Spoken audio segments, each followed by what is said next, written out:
Djen ora 10:40 në stacionin policor në Gostivar, një 67 vjeçar nga Gostivari ka denoncuar se është sulmuar fizikisht derisa po kryente detyrat të punës si kurrier në postë të shpejt.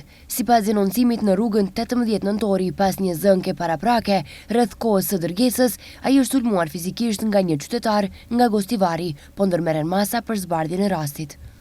Djen orën 17 në stacionin policor të Gallatës është denoncuar se në fshatin Grades të Gostivarit, gjatë kryerjes së punimeve ndërtimore në një shtëpi private, ka ndëruar jetë një 48 vjeçar nga Tetova.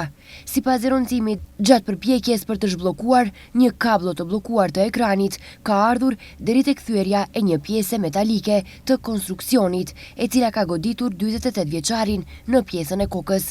Mjeku i ndihmës së shpejtë ka konstatuar vdekjen, ndërsa inspektimin e vendit të ngjarjes kanë kryer prokurori publik dhe ekipi i Departamentit për Punë të Brendshme Gostivar. Me urdhër të prokurorit, trupi është dërguar për obduksion.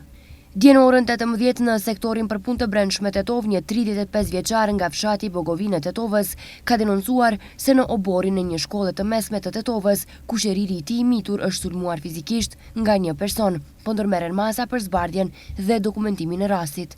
Sot në ora 2:20 të mëngjesit në një fshat të Tetovës, zyrtar policor nga sektori për Punë të Brendshme Tetov kanë privuar nga liria një 43 vjeçar, duke vepruar sipas një denoncimi paraprak se ka sulmuar fizikisht ish bashkëshorten e tij, 41 vjeçare.